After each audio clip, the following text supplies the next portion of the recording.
আজকে মা দিবস, সারা বিশ্বব্যাপী আজকে বিশ্ব মা দিবস পালিত হচ্ছে, আন্তর্জাতিক মা দিবস। আজকের এই দিনে সারা বাংলাদেশের মানুষ অনুভব করছে তাদের মা আজ বন্দী। যে মা আজকে বাইরে থাকলে মানুষের অধিকারের জন্য, গণতন্ত্র ফেরানোর জন্য আজকে মানুষ যে দুঃখ কষ্টের মধ্যে জীবনযাপন করছে, অনাহারে অর্ধাহারে যেভাবে জীবনযাপন করছে, তার জন্য তিনি সোচ্চার হতেন, তার জন্য তিনি সংগ্রাম করতেন। আমরা গণতন্ত্র হারা, আমরা ভাষা হারা, আমরা আমাদের কথা নির্বিঘ্নে নির্ভয় বলতে পারি না। তো এগুলো আমাদের অর্জনের জন্য আল্লাহ তাআলার কাছে তারা মুনাজাত করেছে।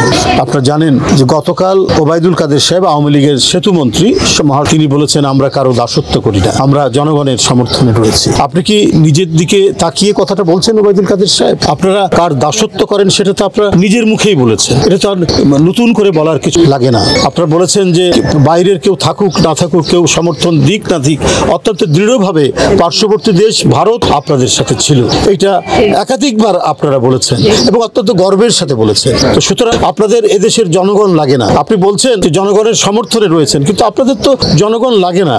আপনাদের ঘাড়ের উপর আমরা জানি যে আরব্য রজনীর সেই জিনের মতো, ভূতের মতো আপনাদের ঘাড়ে যারা বসে আছে, তারাই আপনাদেরকে নির্দেশনা দিচ্ছেন।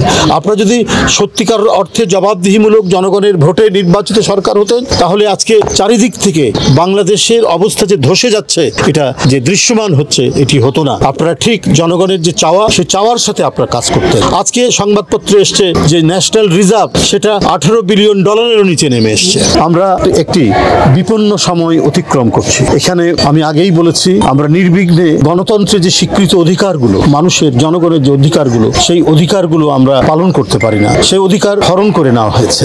এই দেশ কে চালায়, এই দেশ কারা চালাচ্ছে, এটাও আমরা ঠিকমতো আমরা বুঝতে পারি না। এখন যে প্রয়োজনীয় যে খাবার, সেই খাবারটা কেনার যেগুলো আমাদের আমদানি করতে হয়, সেটা করারও আর সক্ষমতা নেই। পাশাপাশি যত লোন নেওয়া হয়েছে দেশ এবং বিদেশ থেকে, তার জন্য শুধু ইন্টারেস্ট দিতে হবে 1 লক্ষ কোটি টাকা। আজ থেকে 5 বছর আগে ছিল 55,000 কোটি টাকা, সেই জায়গায় এখন 1 লক্ষ কোটি টাকার বেশি এখন ইন্টারেস্ট রেট দিতে হবে। এখন এই টাকা পরিশোধ করবেন না জনগণের উন্নয়নে এবং জনগণের জন্য যে সমস্ত তাদের উন্নয়নে যে কাজগুলো করা দরকার, তাদের সোশ্যাল সেফটি নেট থেকে শুরু করে যে কাজগুলো করা দরকার, সেগুলো করবেন।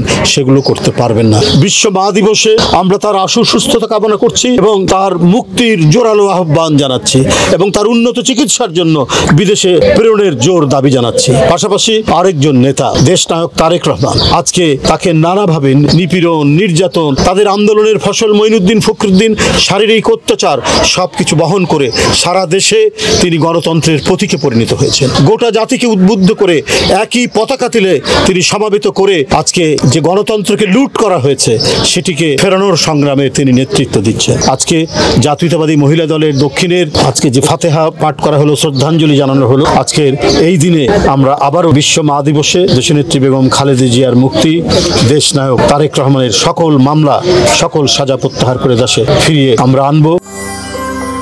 সত্য, বস্তুনিষ্ঠ ও নিরপেক্ষ দৈনিক জনবাণী।